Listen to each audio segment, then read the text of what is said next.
I know, I said I wanted it running by midsummer. I know, it's the middle of July.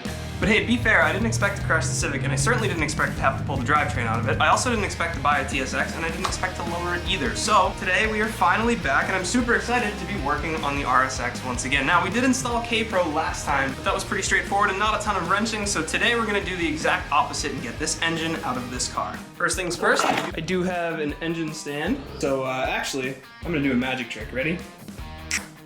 And there we go, guys. Our second stand is done, ready for this K20z3.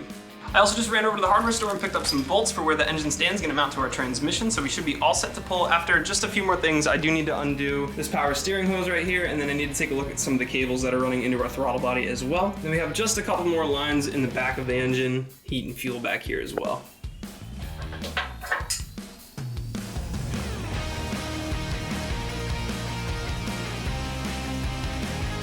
You guys wouldn't believe the accuracy of the squirt. I don't know if you guys can see that bolt, but I got a can of PB here with no straw, freaking right up in there.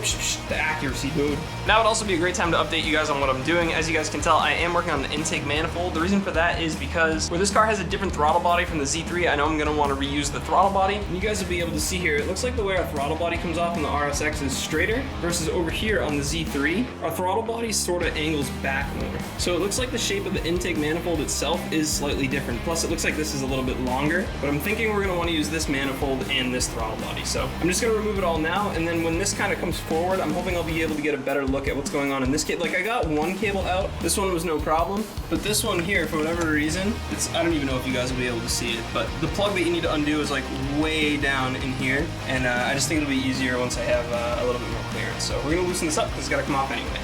Alright guys, check out this contraption. All I can say is thank God for our wiggly bits. We got one up in there. See if I can show you from the top. Make it a little easier to see. You can see it way down in there. That is a tough bolt to get at, but it is spinning, so away we go.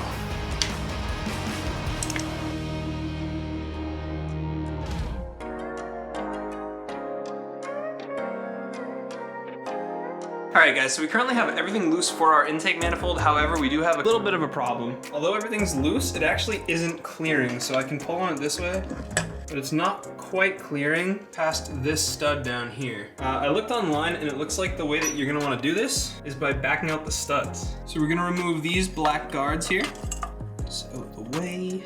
Okay, and then when we take this off, and now we have a much better view of our stud. So up next, what we're gonna do is take one nut and put it on backwards. Never done this before. Okay, and so once we have our nut back down a good bit with some threads showing, we're gonna get the other one, and we're gonna put this on the correct way. There we go, tighten that one down. Okay, so now that we got both of our nuts back down the stud in there and locked together, or at least touching, now what we're gonna do is we're gonna throw a 12 on each one and then lock them together. So if we spin this one to the left, it's gonna go up, back up the stud. Meanwhile, we're spinning the top one to the right, so it goes down and they lock together. Now we should be able to spin this one to the left to remove the stud. It's spinning the nuts on the stud. Of course it is, why wouldn't? I'm gonna check the Helms manual. All right, so I checked the Helms manual. It said to do it the exact same way. Honestly, I just didn't tighten them together enough. Gave them another crank, really pulled them tight together, and then eventually I felt it all just kind of break loose. But now I can feel the nuts and the stud are all spinning together, so. All right guys, so our stud trick ended up working out for us on both sides. Now we are working on the last stud right now. Keep in mind, we do have that one cable connected closest to you guys. That's why I have the table here, so I can just let it down. We're gonna work this last stud out. We should be good to drop this manifold on out. It's good to go by hand now. So there's our stud. And this should all pull out for us like so. All right guys, one last update for you for the night. We are all set. We have our intake manifold out. It is off the A2. A2 is all plugged up as well. We only had one casualty, unfortunately. I just noticed that in the process of getting our cruise control cable out, our wheel did snap. It looks pretty easy to undo this screw here, unload the spring, and just replace that wheel, put it all back together. So, or we could just maybe delete cruise control altogether, because I know a lot of aftermarket throttle bodies don't have cruise control wheels on them anyway. Although it would be nice to eventually work one in. I don't know. We'll figure it out. It's cool because we definitely don't need it to drive the car, so whatever. There were just a few more lines that I wanted to separate to get this engine completely ready for the pull, guys. So before I head to bed, I am gonna take care of these ones. Dude, obviously it's bedtime. I don't even need to do this. They're literally all loose. That's hilarious. I'm going to sleep.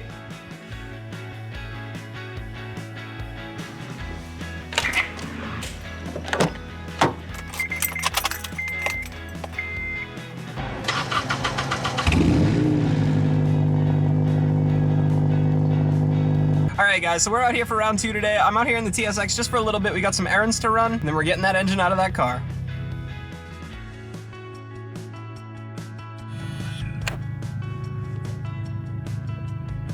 Wow.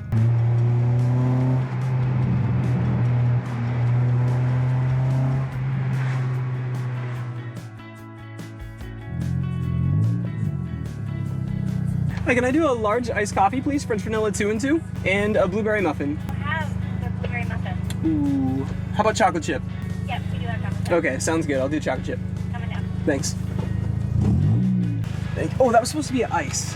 Large ice French vanilla. Thank you. Sorry. It was me that read it wrong. Oh, really? Yes. Thank you very much. I appreciate it. You know what's funny? I have my camera on for the first time ever today. I do a YouTube show on my cars. I'm out just driving. Yeah. So I'm like, it's gonna be fun to watch that footage back and see if, so I guess. No, I'm literally sitting here. I'm like, why did I read hot off the machine?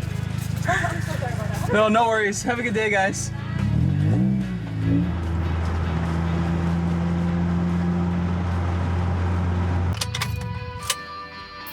Alright guys, so last we left off with the car, we had the intake manifold off, and this engine is now completely ready to take out of this car. So what we're going to do next is we're going to take the load leveler off the Z3, we're going to transfer it over to the A2 in the exact same spots, and then we're going to be ready to pull.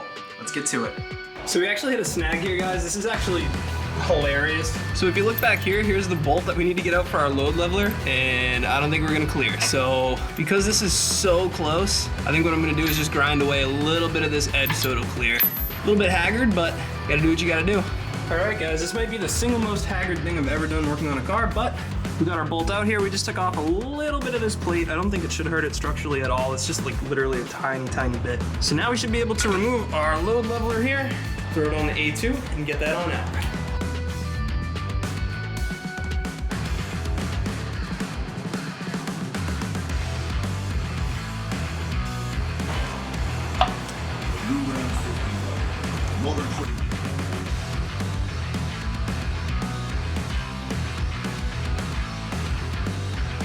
Alright guys, so I'm not sure how much of this actually made the video, but we are all set. I did have to just do a couple more things. I had to detach our ABS module just to get it loose, as well as our power steering reservoir here in order to get at our motor mount. And then we also had to do this plate up here. This is a broken stud from a long time ago. I had a bolt in there, so we had to back that out and get this plate off for the torque strut. Now everything is loose on this side and ready to go.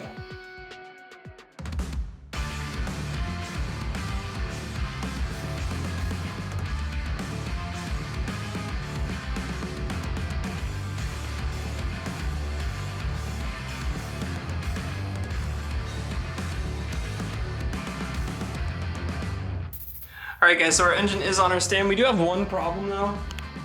Our stand is slightly wider than the base of our hoist. So if I were to do this again, I definitely wouldn't have done this on the 2-ton setting. The reason I did this, honestly, I was worried this section was gonna be too long and that it wasn't gonna clear past this wall here. Yeah, so I think what we're gonna do is just kind of lower it down a little bit, move it, lower it down, move it, lower it down. It's just me, so let's do it. Alright boys, here we go.